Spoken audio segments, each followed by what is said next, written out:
Somebody will come out. Go. Go. According to the New Hampshire Coalition Against Domestic and Sexual Violence, 33% of New Hampshire women are assaulted by an intimate partner. Did you know that, Parker? I knew that. You did know that. I did know Did you know that actually. nearly 1 out of every 4 women will be sexually assaulted in her lifetime? I did not know that. Statistics like this are the reason that so many organizations and laws have evolved to help support victims of violence, mostly female victims of domestic and sexual violence. So today on the Monadnock Showdown, we're going to talk about these laws, these organizations, these statistics, and maybe the unintended consequences of all these. I think there's a few. things. It's an unfortunate situation. It really is, and there's no. Where's the solution, and how can we find a solution? I think is the biggest key here. So, let's go ahead. See if Are we you can ready? debate it. Let's do it. It's time for the showdown.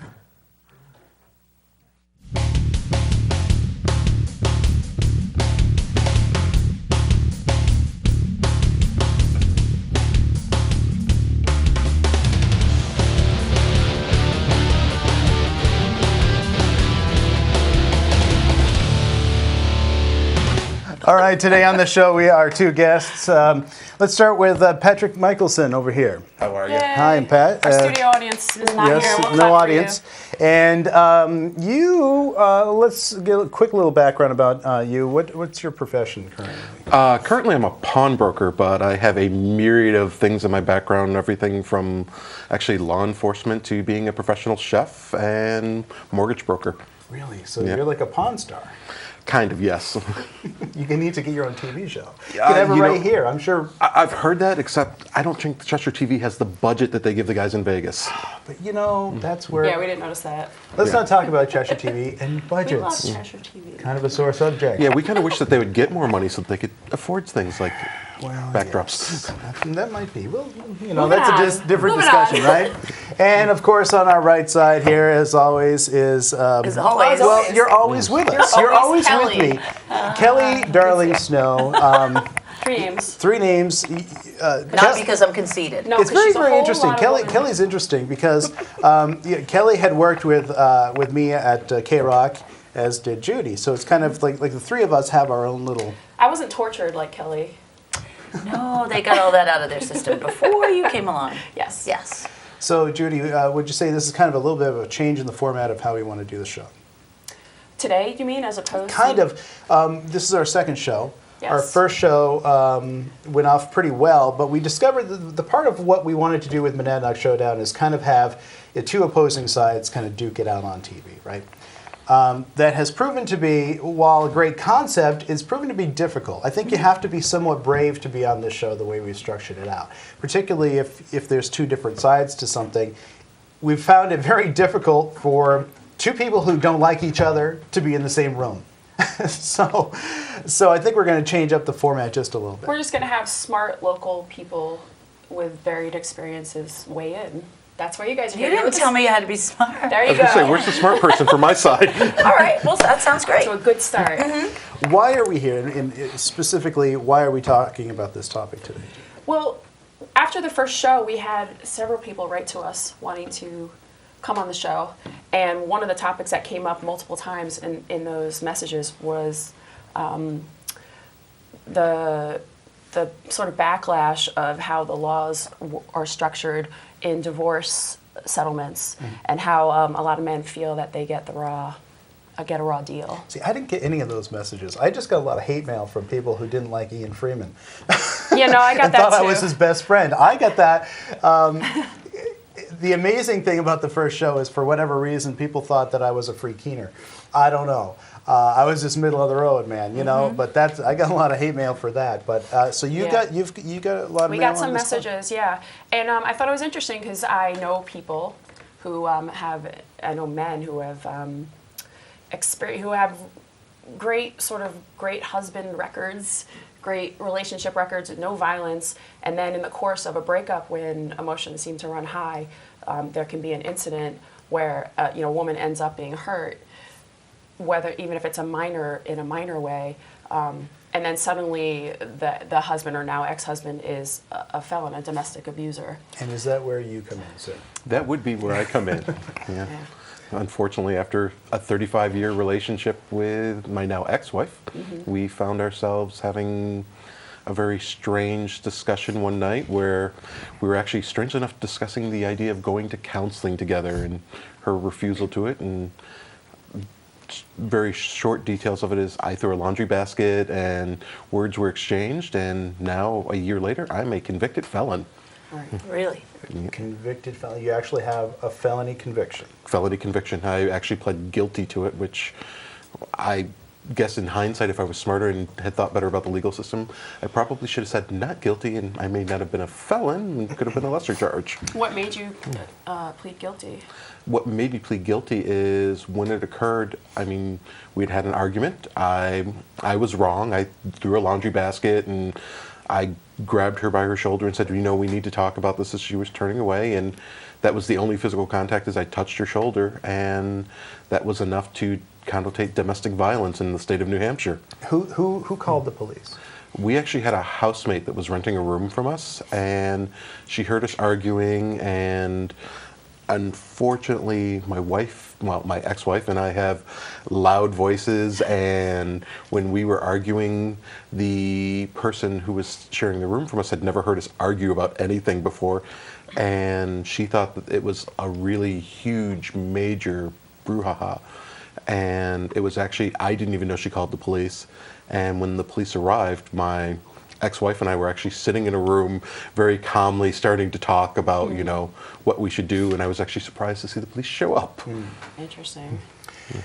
Now, you're currently on probation, right? Yes. Are you sure coming onto a TV show like this is a smart thing? Because last thing we want to do is get you into any kind of trouble, and I know how the legal system can be very touchy. So I want to just kind of stop you ahead of time and just make sure you're cool, because. Yep, and I'm aware of it, and talked to Judy about this. I'm kind of at the point now where in another month I come up for my first review of whether or not the system will decide to keep me on probation or let me spend another year on it. And I followed all my court orders and done my therapies and whatnot, and I've been told that I'm pretty much just skating it out and waiting for the judge to sign off on letting me become a free bird again. Was it that the court took over what went on, or was your wife pursuing this? Did she feel that she had been abused? She didn't. She was a little upset about what happened, obviously really upset about what happened, and she actually wanted to have things drop, and every now and then when she and I get together and we still talk, I mean, we have a very unique situation, because although I'm a convicted domestic abuser and we're now divorced, I mean, we still have 2 children, we get together a couple times a week, we talk all the time, we do things with our children. I mean, last summer we went on a vacation for a wedding where I went with her, my 2 children, and my now current girlfriend. Wow. And the current girlfriend and the ex-wife had a ball telling people, and they're like, so what's the relationship? And she's like, well, I'm the ex-wife, and this is his girlfriend. So that's awesome. That's never been a For the next show. Yeah, right? Yeah, I'll tell you what, right now, brother, that's never been a scenario I've ever experienced in any of my ex-wives. Oh, so. fantastic. it's ex-wives. What are you collecting them?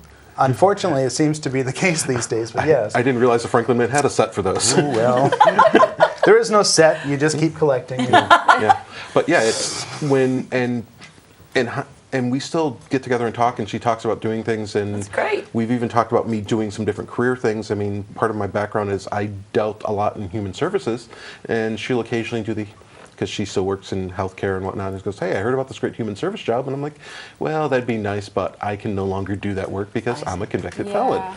So let me ask you, the incident happened that evening. You threw the laundry basket. Obviously, the two of you were upset at each other, having a fight. People get into arguments. Sure. All right, that does happen. And when you threw this basket, did it hit her in any way? She actually was laying on the bed. I threw the laundry basket completely on the opposite side of the room where she was and made it hit a wall. So I have to ask, why a felony conviction? Because usually it would be like a misdemeanor, wouldn't it? It would be basically the same scenario as a bar fight. It would be. It was a twofold thing. I didn't realize that in the process of me asking about therapy and whatnot, she was actually pursuing a divorce attorney. And when we went she was having a restraining order filed against me.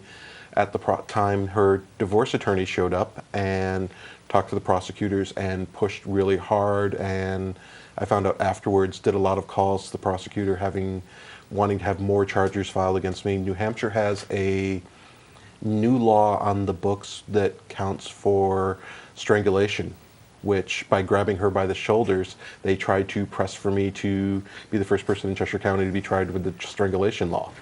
So this is part of what I was saying about organizations, and I mean, this was a lawyer in this case, but it seems like organizations that were set up to help victims end up with this mentality of do anything we can to get the most for this particular client right in front of me, instead of any kind of reality or reason.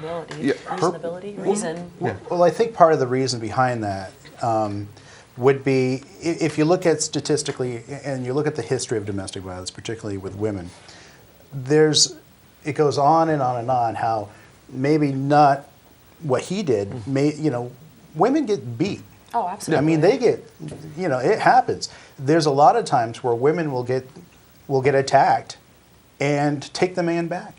Absolutely. And it's a pattern that goes over and over and over and over. And I think the domestic violence laws are tough by default just to prevent that from happening. Mm-hmm. I mean, nobody wants to be the officer. Nobody wants to be the department that, had an opportunity to take an abuser. Right. And not do something to prevent something worse. Right, absolutely. So I think but in some degrees, maybe the pendulum is swung a little too far. But where do you make that? Where do you draw the line? Is the problem? Like grabbing a shoulder seems like a good place to start to me, but grabbing a shoulder, So I believe it's like any unwanted physical contact is really how the domestic violence goes. Yeah. Domestic violence in itself, you could yell, right, and that's domestic violence. Right.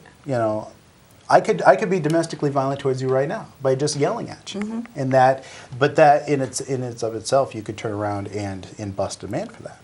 But I know so many women who get who have gotten upset with their boyfriend and like thrown bowls of food and manipulated them, verbally or emotionally, and you don't see that same kind of backlash. No, I think. I did a lot of work in human services years ago, but also, just a little bit about me, I've been a person that has been a victim of domestic violence, and I've been a person in my lifetime, not that proud of it, that has committed domestic violence by just what you said.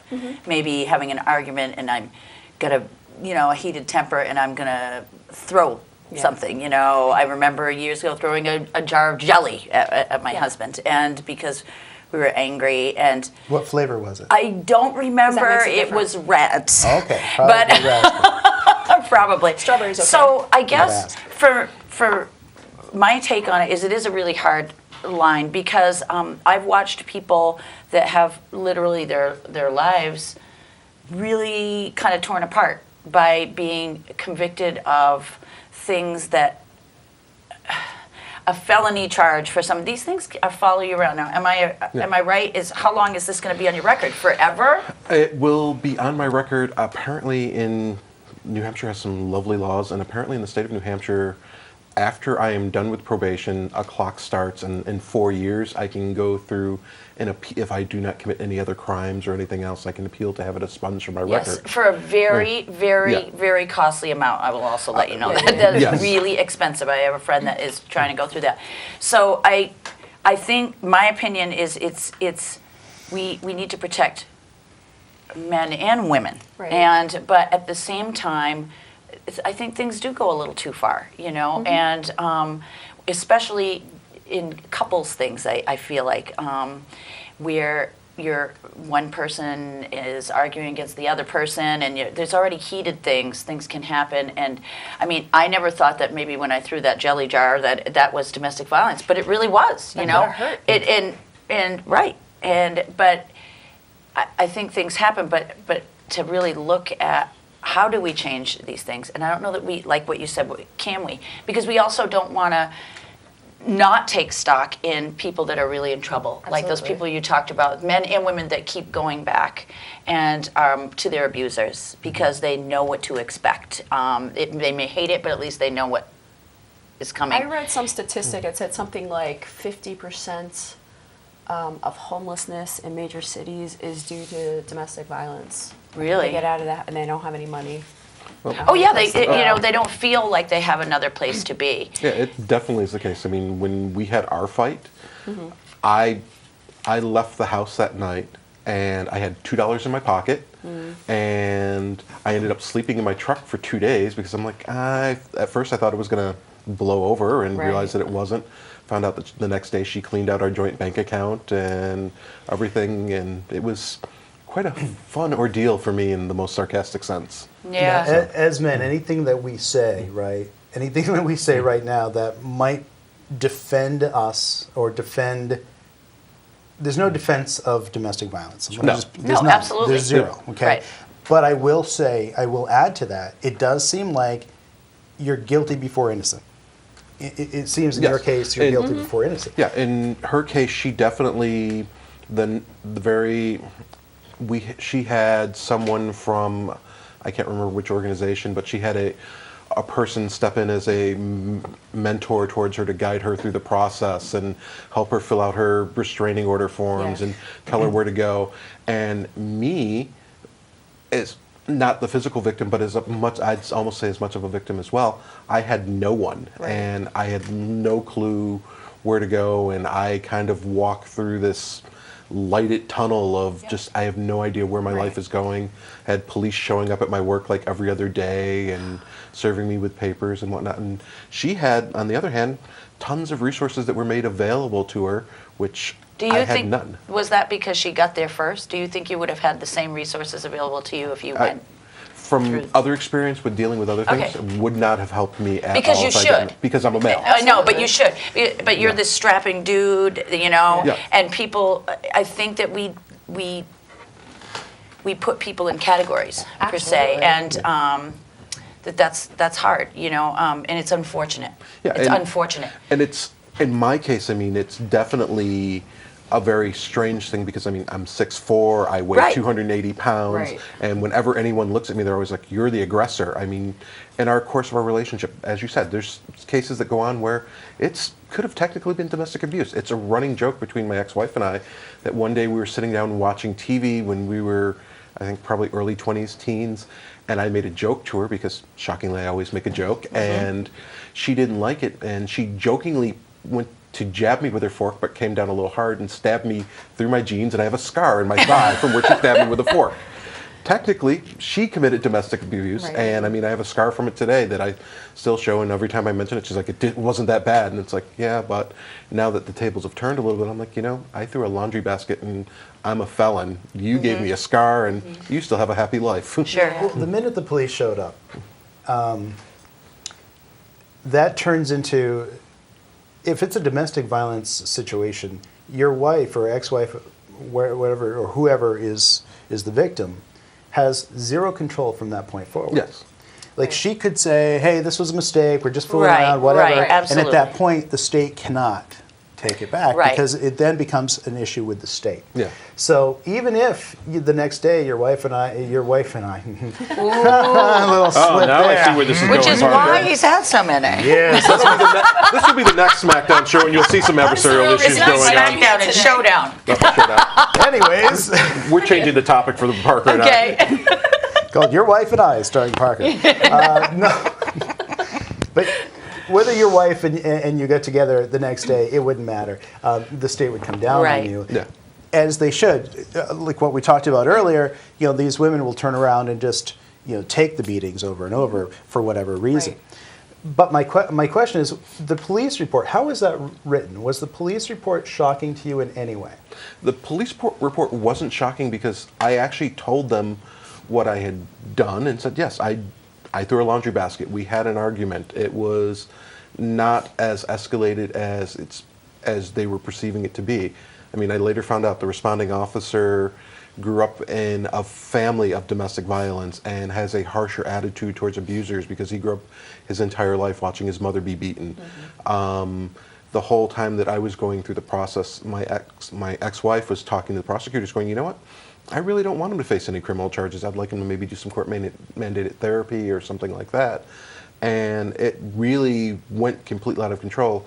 At one point after I'd gotten my restraining order, I was allowed to go back to the house to collect clothes. And I went with the police office, one of the police officers from Keene, and my daughter was there, and she was greatly upset about the whole thing.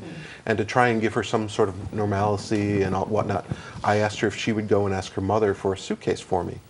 As soon as she walked away, the police officer looked at me and said, "You're in violation of your restraining order. If you send somebody else to ask another question to her, I'm going to arrest you and have you go to jail."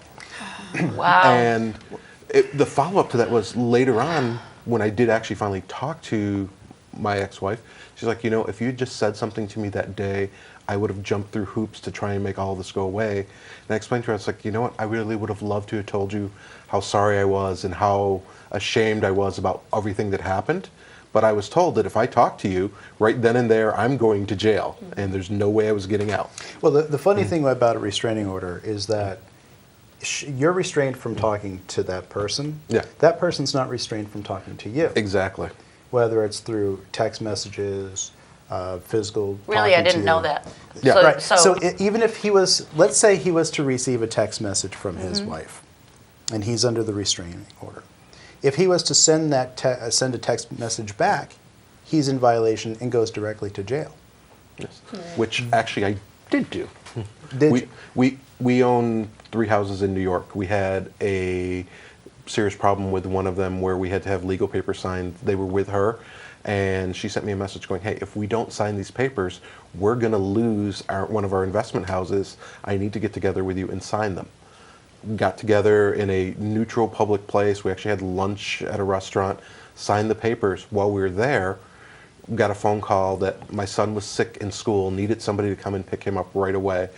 And we were both not thinking, very concerned about our son, jumped in a car together, went and picked him up. I didn't even go in to get him. She went in, but someone in the parking lot saw me with her and said, hey, I know that there's a restraining order going on, and they were together. And the next thing I know, the police show up at my work the next day saying, hey, were you with her? And I was like, well, yes, I was. And they're like, well, you violated your restraining order. You need to come and surrender yourself to the police department. It's it's, yeah.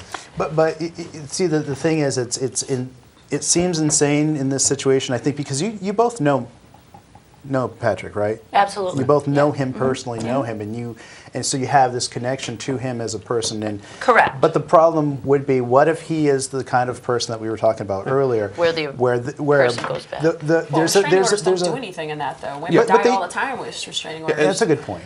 But And I've dealt with the field with the abusers and from past life experience. And yeah, there are people that, by all means, domestic violence rules aren't tough enough with. And then there are other people where they are definitely Gestapo-ish in a way. And Why isn't your history taken into account? Or actually, it was interesting because the entire time that I dealt with people and I talked to them, and I explained, I'm like, I used to work in law enforcement. I used to do all these things. When they were going through things and trying to explain the process, I explained the process to them. We compared notes on New York versus New Hampshire, and they were all very nice and hospitable, and they were like, you've been the nicest person I've had to process going into jail and whatnot. And Aw, it's like, shucks. well, thanks. I feel like the prize of the county jail.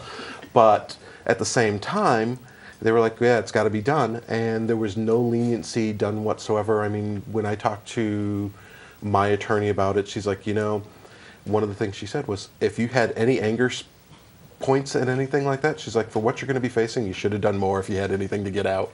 And it's like, that's not what I was about. Right, Yeah. right. yeah, that's crazy advice. So it seems like there's not a perfect No. fix or a perfect situation, perfect fix for this situation. There's a lot of sides to the story, and keeping people safe is really the most important, I think. But can I ask you, how would you have liked to see this particular situation play out? What would have been the better way? I think probably one of the better ways to maybe and as much as I hate to put any more steps into this process and whatnot, is almost similar to what they do with drug court, where they have someone who meets with the parties involved, talks to them, kind of gets an evaluation for what's going on, and then they report to the judge, and the judge takes those into account.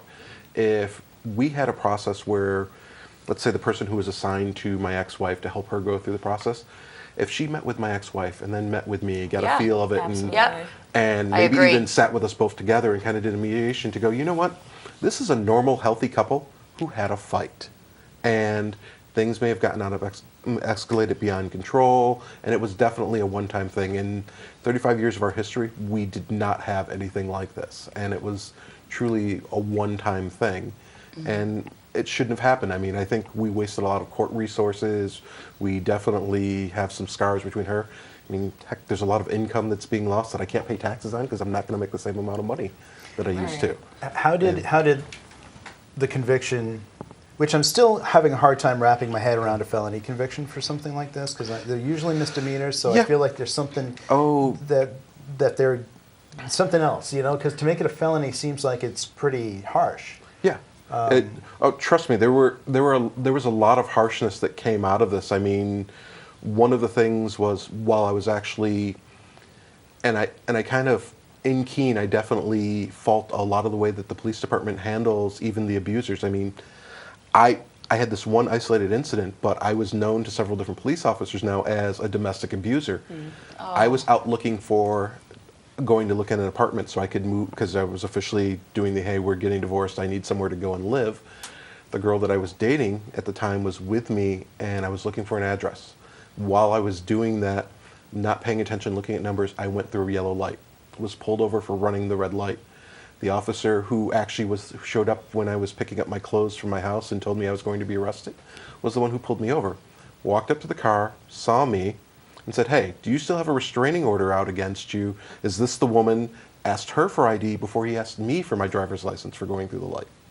And it's like, you know, there's definitely a strong bias here. Yeah, you were targeted. And, yeah. Well, and the way, it's interesting how the police departments work that way. I think they have to work in a cautionary way. Maybe that's what they're trying to do. Well, they have to protect you. They do a great job. Yeah. They have to, and I know you.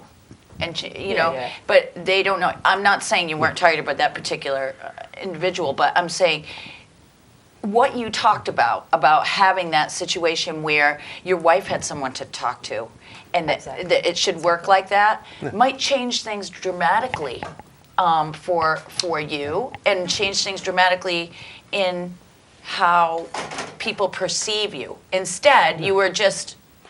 You were charged with a felony. So the police officer knows that you were charged with a felony and there's a restraining order and all. They're acting on what they have for information. But at the same time, it's really, I just think it's a really confusing we need to be educated. Yeah. All of us, even the police officers. It's like you were saying, men need to be represented. Men need to have resources. Need to be, right. There are a lot of men that, like we've already been saying, that kind of losers and wife beaters and but and women, we need to start. And women that absolutely. are. Yeah. I mean, trust me. I grew up watching one of the people I know who was a longtime family friend. Found out as an adult, his wife had been abusing him for their entire relationship. And once I got to be an adult, and I got to help him get out of that. It seems like the women tend to do more. They might throw things, but it seems they tend to do more psychological abuse, and it's the men that have the guns and or the threat of the weapon or. Well, you know, part of this too, and the reason why I'm sure that your defense attorney was arguing not to get your felony, right? I mean, they were arguing that. So a lot of this falls upon the state, i.e., the prosecuting office and the Cheshire County Attorney's Office, correct? Correct. I will tell you, and this will be very unpopular, but I really wish that there was somebody out there that could investigate the Cheshire County Attorney's Office, because there are a lot of things that happen in that office that make no sense, okay? And that's just the fact. For example, I mean, and I don't know, you know, there's details that maybe you're unintentionally leaving out, maybe you're not, maybe you're saying everything I don't know. I mean, the fact that you've got a felony is for what you're describing to us seems really ludicrous to me. But I'm not an attorney. I don't know, and I don't know the whole story. But then there'll be people that will commit multiple felonies in the span of a year, multiple thefts and drug thefts, and you two know what I'm talking about.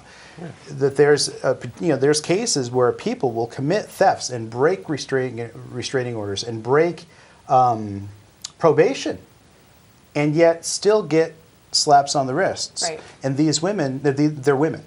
Yeah. They're women. They're all women? If you look at the Cheshire County's attorney, I'm just asking. I'm just saying. They tend to be women. They tend to there are be some women. men that are doing women. it too, but Okay. the But majority. it seems like, and I'm not being sexist. I really not. I just look at the facts. It does seem like women have an advantage in the judicial system, particularly in this area. It's also particularly if there are children involved, because women tend to be the ones who do more of the child rearing, and courts are also looking at how to be the least disruptive for children. And so sometimes Wait a minute. What's disruptive?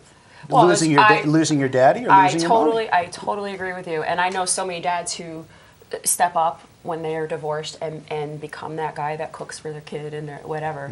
So I'm not saying that I agree with that. I'm just saying that the courts are looking at how, and it may be an old-fashioned, and the woman's a victim, and the children need the mother more than they need the father. I think that's still. I think we're getting away from that more and more every day. Where Actually, no, we're not. I mean, Okay. I know from my I may be wrong. I was in a situation with my kids, and I'm divorced, and my kids were, my ex-husband was awesome, and we did much the same as what you do with your ex-wife, and spent time. And so I didn't have to go through any of that. So I don't have that particular history with a spouse where I've had that, not be able to communicate, or we fought over things, so I didn't have that kind of thing. So I'm very interested to hear more about what you've got to say. If it does, it just seemed like that more dads are raising their kids and getting custody of their kids, and women have to do something pretty extreme. Okay. To not have custody. and I think that's really More extreme than throwing a laundry basket. Yes. See, but I think I think so too. I think I there's think just so an too. automatic bias that goes against the men, though, in this case, because when my daughter was born 12 years ago, I quit my career. I had a pretty good run going as a chef. I was moving up in a corporate chef ladder. And we did a practical evaluation where we looked at how my wife was a nurse manager making more money than I was. And we didn't want to hire a nanny. We wanted one of us to stay home. So it made sense for me to stay home. I stayed home for the past, actually until my children reached school age, I stayed home. I was Mr. Mom. I tried to get my kids into playgroups, which there's a whole different bias on a guy wanting to join a playgroup that doesn't happen. But I did all of the things. I went to all of the pediatric appointments. I did cooking, cleaning, shopping, all of those things. I was their stable parent all the time. My wife, on the other hand, had the career, made more money. And when it came down to a custody, the kids automatically went with their mother.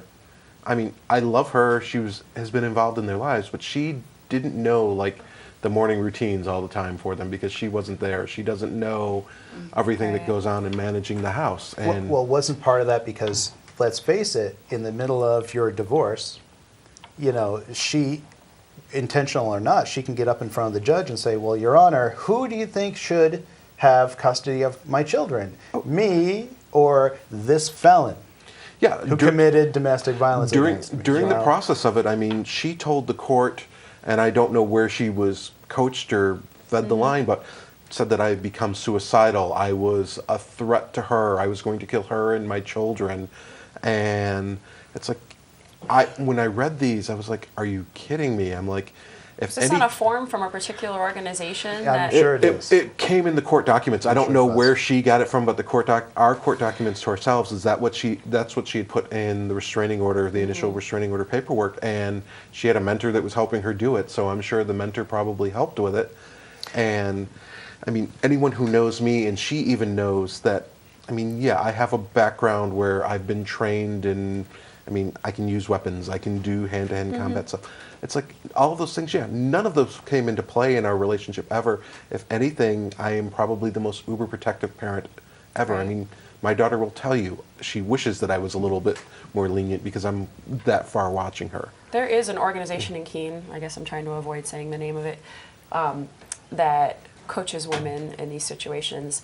And I find it upsetting that they look at every situation as an attempt, it seems, as an attempt to get as much as they possibly can for the women. And they use form letters and have women fill in the blanks. I feel like this is bad for all women. I guess I wasn't aware that happens. If I'm thinking of the same we have seen that Okay. that does happen in some cases where They're almost there'll be a word for word the police same. report of 3 or 4 separate incidences, but yet it's verbatim written in the same way. And a lot of times it's, the husband's suicidal, I'm worried that he's going to kill my children, and I'm worried. You say these things to a judge, what is a judge supposed to do? Exactly. Whether it's true or not. Yeah. You don't want to be the judge that overlooked something like that. You know what I mean? You can't. Yeah. So it's things can be written, and I'm not saying it's I've seen it with my own eyes. I've seen separate police reports written exactly the same. I've seen it, so I know it happens.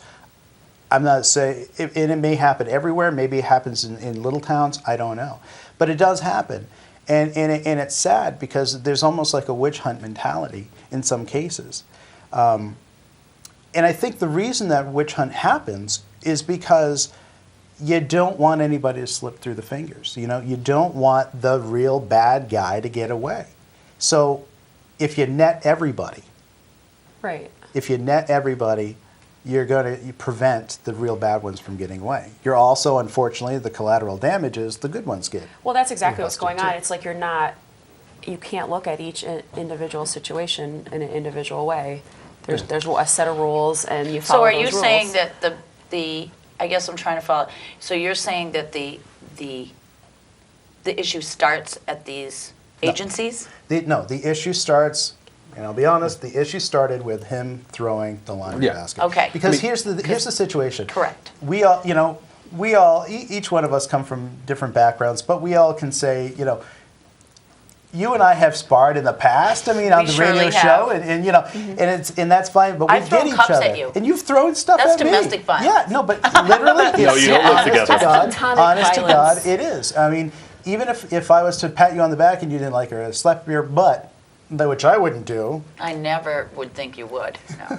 But I mean, it's unwanted physical contact, right? And so that's how you could get me for domestic violence. If I even grab your wrist or say, "Come on, Kelly, let's go. Knock it off." Come on, and grab your wrist. That's domestic violence, and that's where there needs to be the change. It's positive and it's sad at the same time because there needs to be a change in everybody's mentality that I can't touch you no matter what. And I really wish that the people who are helping victims would look more at everything. That's all I'm saying. Like, I'm glad these organizations obviously exist. Right. There was a time when, we were property and it didn't matter what happened to us. So obviously I don't And wanna go lives have back been to- saved. And And lives have been right. saved. I just wish that they wouldn't turn every case because they, by doing that, you diminish what happens, the real things that happen, and you diminish the credibility of any woman that says something about her husband, and that's not good for anybody. Right, and I really hope that people don't get from this show today that we're trying to support Right. the or people victim that blame or whatever. yeah, or victim blame, because that's not the case here. We're talking about one Yeah, specific case in I general. will specifically say, all of this, the catalyst for it all, is mine. I'm at fault for it, and it all is my fault. There's never been any argument or dispute like that between my wife and I and my attorney and everything. I know that I am the one who screwed up that night, and I am the one who is at fault. Everything, the buck stops with me, and I took ownership of it. What I had a problem with it is the severity of what I did versus the extreme harshness of the penalty that I'm paying for. Harkening back to what Parker said, of there's truly something wrong in the state of the Cheshire County Prosecutor's Office. I mean, the fact that I have no criminal history at all. I mean, I think the only thing I've ever done is I ran a red light once in my life, and that's it. And the county prosecutor was really working very hard to send me to jail for 6 years. Right. And it's like, you know what? This is completely out of the realm of everything. As a part of my job, I have to look at the court logs every day. And I was looking at people who did far less than I did, and I see their names coming up, as Parker says, every day going through the system. They were getting, reduced sentence, let go, 90-day sentences, and I'm like, how does that all happen? I've seen that too, and it happens in it's disheartening, especially they get a sentence and then it's suspended and suspended and suspended. Well, what's the point in doing a sentence then if it's suspended? Just say I'm just going to let them go. It's all in who you. You have to pick up Unfortunately, litter on the side of the highway. unfortunately, I think in a lot of these cases, it's all in who you know. Okay. Okay, there is a buddy system. And I'm not, and I sound so negative. I'm just being honest. I mean, there's a buddy system. People look out for other people, and if you align yourselves with just the right people, your sentence can go away. I will say, my father was a criminal defense lawyer. Really? Yeah. Nice. Okay. It's nice. Okay. He saw so much crap and so many people, sort of taking advantage of things and people being crappy to their wives in a very real way. And he just saw so much that he became this guy who assumed. He became kind of jaded. He did. He kind of assumed, like he saw some signs that seemed familiar to him, and he felt like he knew what that person was maybe all about. And I feel like maybe that happens when you're in a job where you see so much of that stuff that maybe it's hard to really see. And that's not really an excuse. It's just maybe sort of an understanding that maybe it's hard to see the whole picture. That you kind of profile almost after a while. Almost, yeah. Mm-hmm. Yeah, it was very hard for me to date. I'm sure it was. Fortunately, No father I wants didn't their actually daughter to live date. with him, so. There's no way I want to meet your dad. He, like a voice on the phone was like, profile me in that 2 guy. seconds. He warned me about you. I bet he did. Yeah, I'm badass. I don't blame him. But yeah. I mean, it's just. I think it's how people respond to negativity in their lives that will prevent this in the future. If you never threw that laundry basket, you wouldn't be sitting here today talking about it. And I get it. It's hard because it's an emotional thing. And I think we've all been victim to, when I say victim, I mean, we've all, I don't really mean it like that. Yeah. I mean, we've all, I think for somebody to say, I've never been angry enough that I wouldn't Oh, God. yell or say something that was inappropriate or to pick up something and ding it. I mean, we've all been there. You threw a jelly jar. I certainly did. What would have happened if your husband called the police on you That's what and I was you're gonna now a say. convicted I don't felon? know. I think I would threw it. Right. It's that the police were called. Yeah. Right. I mean, if one of your children dialed 911 going, Absolutely. Mommy has gone crackers and she's Yeah. throwing jelly jars and chasing Daddy They'd be around like, the is house. it Kelly Snow? Oh, don't worry about it. Give her the blue pill, We won't go sweetheart. in. Just throw some peanut butter and Go some into my bread. past with the law enforcement, okay? Yeah, Well, but there's a joke in there somewhere. I know it. But I mean, I do think there's truly, definitely a double standard because had the police shown up with you, I don't think you would be looking at domestic charges, and you definitely, I honestly believe, would not be a convicted felon that's going, well, yeah, I screwed up, I threw a jelly jar. You would get a suspended sentence. Or she would have got a suspended. Exactly. Yeah, you would have time served or something. I'm going to say I don't know. And the reason that Let's find out. I don't want to find out, Throw the jar at him. Yeah, right? trust me, I can take it at this point. but I don't know. I will tell you that I have a friend that, one of my dearest friends that years ago, going through the divorce thing, and she and her husband were just, having an argument. She went to call 911. He pulled the phone out of the wall and tried to pin her down and tried to grab her. She assaulted him. She slapped him. Right, So right. when the police came verbatim, they told what happened, and she got arrested. She was in handcuffs and taken out. See, So I it think that's does messed happen. up. I think that's messed up. But it does happen that the If women. he was pinning her down, He went to he try should've to, got but arrested. they said who hit somebody first, and she said I hit him. He went to grab me. I went to hit him to get him away from me. So This is why I lie whenever I hit Mike. you lie. Yeah. well, now and you this is- just admitted it. And this Great is job. why more and more people are getting, like this. But see, Letter. but in reality, I mean, I don't know fully New Hampshire law, but in New York, that particular case, the man going after her and trying to restrain her would be menacing. That allows you to defend yourself. Well, that's what it should have been, Yeah. but Right, it wasn't. And so, I mean, after later investigation and more talking, they both did end up getting, he did get charged too. But I guess that, I don't know. I think it's one of those things. It is a hugely tough. There is no There's answer. no clear line. No clear line. I do really like what you said. I think that you have true value in bringing your experience to here and talking about it because, and thank you for doing that, because I know a lot of people wouldn't. So I know, and now I'm going to be more stigmatized in the world. well, no, I hope that you're not, because Yeah. I really appreciate the things that you said. But I think that's looking down the road for people when they're going through this is to have, in custody cases they have guardians that light them. They have they have things going on. But if a spouse is going to have something happen and they have somebody talking to them, more information should be getting to them than just that one, what is said from that side. Because I'm sorry, but you couldn't argue with yourself. Yeah. Okay? And so two of you were there, and two of you should be spoken to about from one person to gather information and bring it to. Exactly. But I'm going to say the same thing, and I'll keep saying it over and over again. Yes, two of us were arguing. Two of us were involved in the argument. But I also, in hindsight and knowing everything, and if I could have removed the emotion that I was feeling, I would have done all the things like I teach my children and I tell everybody, you know what, take a deep breath, count to 10, walk away, do something different. Right. And all of those things that I knew in reality that I should do didn't come into play for me that night. I mean, they were. It was an emotional night. I mean, after You're human. after Oh yeah, 35 I'm not years, I defending mean, I had a what humanistic happened. I'm just saying thing. that both of you were there, and I think. But you said a real solution to have the man also have someone to talk with and to sort out what went on and to support you in the process. You were essentially thrown out of your house.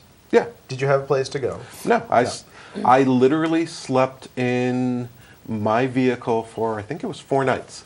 And you had no way of talking to the person living in your house. Couldn't talk to the person living in my house. All I had was, after I had gone down to the Keene Police Department and paid a fee that said that I promised that I would show up in court and everything, I was taken back to my house. I was given 15 minutes to grab some things to be able to change, which I was glad of. I mean, I had been at a function, I was wearing a tuxedo, and I'm like, this was all, these were the only clothes I had on my back. And You're also the best dressed man in Cheshire County. That's what they actually told me, was I was the best dressed criminal that had come through in a while. Fantastic. But it's like, and I was just having this real moment of going, what do I even need? How long am I supposed to be out of the house? What's going on? And I mean, I grabbed all sorts of weird things. I mean, flip-flops, pillows, and stuff like that. But I mean, I literally lived out of my car for 4 days because, first off, I was kind of ashamed to even go to the few friends that I have in town to say, you know what, I don't know what to do. I screwed up immensely. And I finally, after 4 days, went and talked to a friend of mine and said, you know what, I'm living in my car. I really goofed up in my life. And fortunately, he took me in and gave me somewhere to live, because it's like I was slipping into the Y, taking showers, and at the same time trying to go to work and pretend that there was some normalcy in my life. And it really wasn't there. And I mean, I couldn't see my children at all or anything like that. I mean, at one point, she actually had a friend driving them down the street, and I saw them on the street. And I heard my daughter screaming at me out of the car, "Daddy, Daddy, Daddy." And I'm like trying to catch up with them just to wave to her and tell her I love her. And it couldn't happen because I couldn't be near my kids. Wow, and I can see emotion in your eyes right now. Like and that was a really that hard was the time. worst thing about all of this is, of course it was. I made my kids suffer. How did it affect what's the current outcome? What has happened? I mean, you've got the felony conviction. Is it felony simple assault domestic? Yes. So felony simple assault domestic, and that in itself comes in. There's some ramifications of something like that. You will never be able to own a weapon in your life.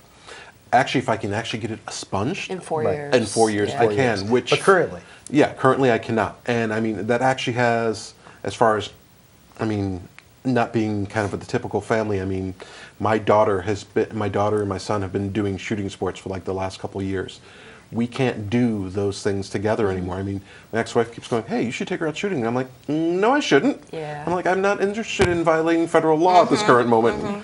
And yeah, I cannot own a weapon. I will, at one point in my life, I owned a comedy club and we had a bar in it. I'm not going to be able to ever open up a bar. There's all sorts of things that I'm not going to be able to do because of this. And hopefully 4 years from now, I'll be able to get rid of it all and try and pretend that I can go back to having some form of a life. Part of your deal was did you have anger management needed? I did. I didn't have to do anger management. I had to go through an evaluation, decide whether or not I needed to go through a group process for domestic violence. And then I had court-mandated therapy that I've been going through, and it's been, the whole process has been really weird and interesting because the therapists that were given, the list of therapists that were given to me were like only 2 or 3, and having been on the other side and actually even helped people and told them about domestic abuse, I got 3 therapists. My wife had a list of about 13 different people that she could go and talk to. And out of the 3 that I got, I was told, one of those, don't even bother calling them because they're going to tell you that they'll see you in about 4 months. So. It seems like a potential, not solution, but at least something to help out would be, it feels like it's very manageable to have more support for the man. The man in these situations. Yeah. And that's a place that we could start to actually make something, make a difference in this. Maybe not, maybe just level the playing ground, it seems. Like maybe level the field just a bit, just a bit. Wouldn't that do it, though, it's assumption, I think from the story that we heard here today, it's the assumption immediately was this guy's, you get a felony conviction, that's serious stuff. If people didn't know you, I don't know you very well. These 2 know you really well. They stand up for you. On the street, if you told me your story and I wasn't here as a host and listening to this, I'm not sure I'd believe you. Yeah. Not because you're lying, but because it's that now all of a sudden I have to believe this guy who's convicted with a felony. Right. He's leaving something out. But that's what he's having to go through now. But that's my point. That's my point. That's exactly the stigmata that I carry now. Yeah. I mean, which sucks. One of the things that even happened that night is it's not that uncommon for me, and it used to be that I always carried a concealed weapon because I had a concealed weapon permit and everything else. And as that night was going on and I was feeling all sorts of kind of anger issues and things like that, one of the first things I did was actually take it off and lock it away. And when the police came, they already knew that I had weapons in the house because I'm registered as a concealed. That's the first thing they're like, where do you have guns at? And I'm like, locked in the gun safe. And they're like, all of them? I'm like, yes, all of them. And it was just, the whole process started out with just me being, okay, you're automatically guilty of the original sin as soon as the police showed up because I was male.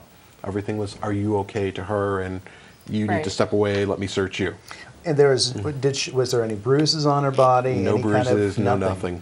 Interesting story. Yeah, it surely is. The next day, she had 2 small red marks on her shoulders. Okay, but that's all that's needed. Yeah, and that was all that was there, and that was all that was needed. There'll be some people that will watch this and immediately, just because that there's any mark on her body, is going to say, yeah, that's a violent act. Let's just throw it out there. It's a violent act. I mean, you touch somebody, and it's a violent, Yeah, but is it a felony? Is it a felony? Isn't that the big question? Like, who knows? It is. Is it a felony? Because if you were just a little bit more angry, if you're just a little bit more pissed, could that red mark have turned into a deep bruise? Could that one moment, instead of throwing that laundry basket, would it have been a punch just because?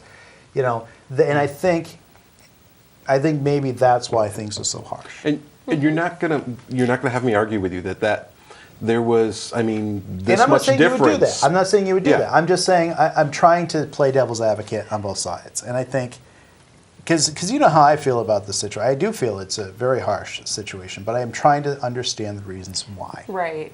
Because it is. It's more about what went on afterwards.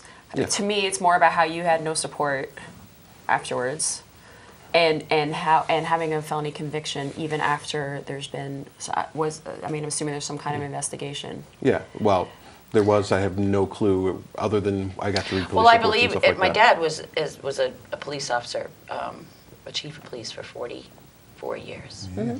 And so he's seen a lot of stuff like this and seen both sides of it, and people that have had their lives turned upside down by stories that weren't even true, that Right. people have gotten Absolutely. prosecuted. And but also helping people and people that have gone through this type of thing. And I think that it's really important to know that the police, and I support them in everything they do to try to keep us safe, because they do good sure. things. They do great things. But the police are, if there's a mark, I believe they have to. Yeah. Yes. They don't. They can't. Even So, if the yes, wife they do. or the spouse says no, I don't want to press charges. It's their responsibility that they have to. Much like if you or I see a child being abused, we're legally responsible Right. to report that. So. Yeah, but during the police report, they actually didn't see any bruising. Oh, okay. I Well, read I'm it, just and I'm just throwing that out there. Yeah, as I know. what I And I fully agree with you. I mean, Yeah. if you're a law enforcement officer, or even if you're just a friend and you show up and you see somebody Yeah. where you think this is going on, Yeah. you have the requirement and the duty just to try and step in and Right. do something to prevent more abuse going on. Correct. And All right, we got a Right. break already. Thank you, Patrick. Patrick Michelson, thanks for being on the show. Sharing your Yes, story. thank you for Sharing your story. You know, I think the bottom line is that we all can agree that, you know, domestic violence has zero place in any Zero. place. And, you know, if you're angry, if you feel like you got to throw something, you got to walk away. And Patrick has said that. That's one of the regrets he had. He wishes he could have done that. And I think, you know, if you're in any kind of violent situation at all, there are places to reach out, whether you're a man, female, whatever. Reach it out, you know, and get it. And nobody needs to get hurt, ever. Plain and simple. And we can debate on what's fair, what's not fair, but the bottom line is, you know, nobody should suffer. Of course. I mean, that doesn't mean that we shouldn't And try to improve how we handle these things, and I think there's room for that. yeah, The processes. and Yeah. you know, our legal system isn't going to get everything right, and let's hope they're doing the very best that they can, you know, and let's just hope. So thanks for being on the show. That's going to wrap things up. Please let us know how you feel about I the think show. they will. Yeah, they will. I think they will. They always please, you do. don't have to tell me on the street. We might be pro violence and not. victim shaming after this show. No, I hope not. Thanks for being on the show. It's on Facebook, facebook.com/Monadnock Showdown. We'll see you next time. Thank you.